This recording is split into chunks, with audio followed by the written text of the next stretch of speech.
Welcome to study GK to success. अगर आप किसी भी परीक्षा की तैयारी कर रहे हैं तो हमारा चैनल ज़रूर सब्सक्राइब करिएगा, क्योंकि यहाँ पे मिलने वाले आपको ढेर सारे कंटेंट जो आपकी परीक्षा में मदद करेंगे। तो चलिए शुरू करते हैं आज का वीडियो। आज का वीडियो जो है वो हमारा top 15 question related to skeleton system, यानी कि कंकाल तंत्र से जुड़ा जो टॉप 15 क्वेश्चन है वो हम लोग डिस्कस करेंगे।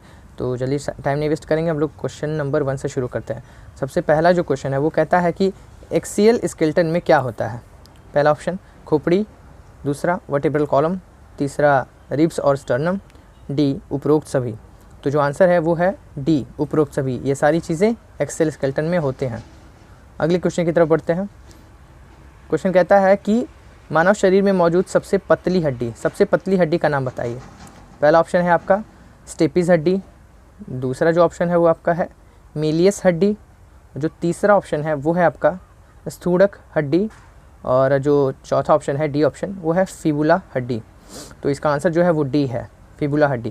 जो फिबुला हड्डी है वो सबसे पतली हड्डी होती है और वो एक पैर की हड्डी होती है। फिबुला जो होती है वो एक पैर की हड्डी होती है और सबसे पतली हड्डी होती है मानव में। अगले क्वेश्चन की तरफ बढ़ते हैं। अगला क्वेश्चन है कि शरीर की सबसे लंबी और सबसे बड़ी हड्डी का नाम बताइए। ए जांघ की हड्डी यानी कि फीमर, और बी बाहिर जंघिका हड्डी, सी टिबिया हड्डी, डी इलियम हड्डी। तो आंसर जो है वो है ए फीमर। फीमर सबसे लंबी हड्डी होती है और सबसे बड़ी हड्डी होती है।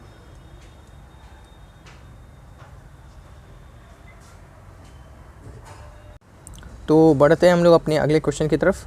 अगला क्वेश्चन ये कहता है कि मनुष्य की खोपड़ी में ऐसी हड्डी का नाम बताएं जो अपनी जगह से हिल सकती है और स्थान परिवर्तन कर सकती है। पहला ऑप्शन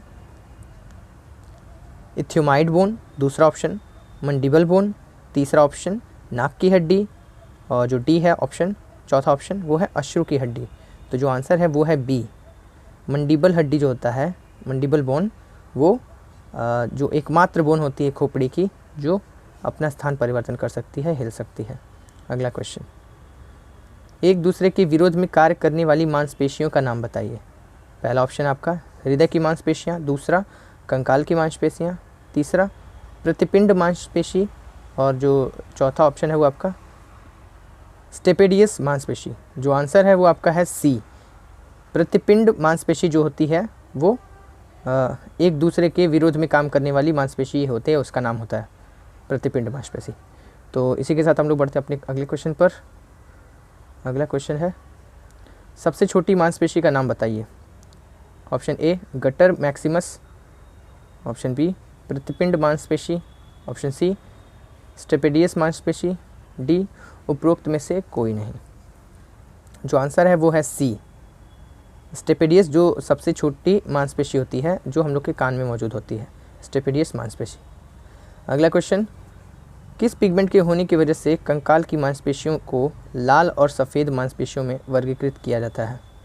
पहला ऑप्शन है आपका सर्कोप्लाज्मिक, दूसरा ऑप्शन मायोग्लोबिन, तीसरा ऑप्शन मायोसिन, और जो चौथा ऑप्शन है वो है उपरोक्त में से कोई नहीं। इसका आंसर है वो बी यानी मायोग्लोबिन। अगला क्वेश्चन, उंगली की हड्डियों को डैश के रूप में जाना जाता है। उंगली की हड्डियों को क्या कहा जाता है, क्या जाना जाता है।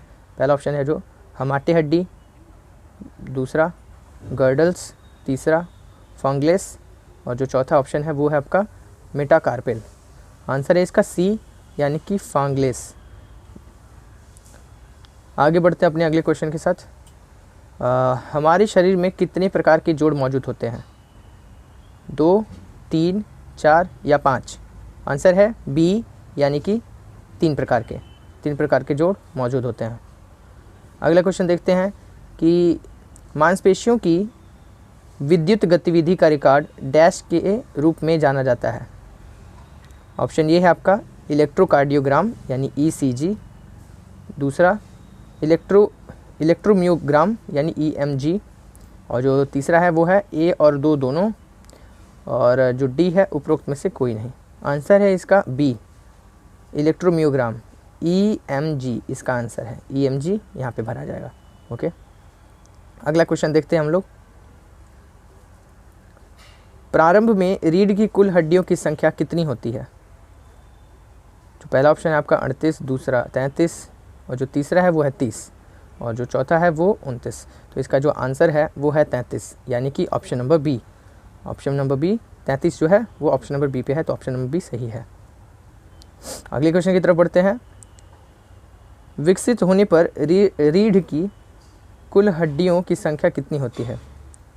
Option number A 29, option number B 26, C 21, D 32। जो आंसर है वो है 26 यानी कि ऑप्शन नंबर बी। अब देखिए यहाँ पे थोड़ा सा स्पेलिंग मिस्टेक हो गया है हड्डियों में, उसके लिए माफ़ी चाहूँगा। अगला क्वेश्चन देखते हैं। औसत मानव मस्तिष्क का वजन होता है लगभग कितना? वजन होता है मस्तिष्क का औसत मानव का?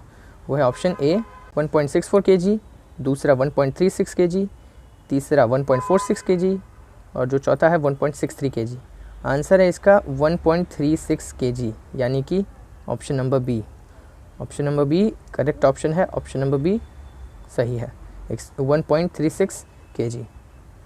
अगले क्वेश्चन की तरफ बढ़ते हैं। सिग्मा रूपी बृहदांत्र किसका भाग है? ए ऑप्शन नंबर ए बड़ी आंत, ऑप्शन नंबर बी क्षुद्रांत यानी विलियम और ऑप्शन नंबर सी छोटी आंत और जो डी गुदा। तो इसका जो आंसर है वो है ए, यानी कि बड़ी आंत। ये बड़ी आंत का हिस्सा है। ओके, जो सीमा रूपी नहीं, ये सिग्मा रूपी है, थोड़ा स्पेलिंग मिस्टेक हो गया है। सिग्मा रूपी जो बृहदांत्र होता है वो बड़ी आंत का भाग होता है, जो मलाशय एवं गुदा से संबंध रखता है। ओके, अगला क्वेश्चन की तरफ बढ़ते हैं। क्वेश्चन नंबर 15 आखिरी क्वेश्चन है हमारा। मनुष्यों में किसका पता लगाने के लिए अस्थि भवन परीक्षण किया जाता है? अस्थि भवन परीक्षण किस चीज़ का पता लगाने के लिए मनुष्यों में इसका परीक्षण किया जाता है? जो है ऑप्शन नंबर ए मस्तिष्क क्षमता, बी अंतरिम आयु, ऑप्शन सी अंतरिम ऊंची और डी औषध व्यसन। ठीक, तो इसका जो आंसर है वो है बी, यानी कि अंतरिम आयु। तो इसी के साथ हम लोग का ये वीडियो समाप्त हो रहा है। Thank you for watching. अगर वीडियो अच्छा लगा हो तो लाइक करिए, शेयर करिए और चैनल को सब्सक्राइब करिए और कमेंट करके बताइए कि आपको कौन कौन से टॉपिक्स पर वीडियोस चाहिए। Thank you for watching. देखते रहिए स्टडी टू सक्सेस।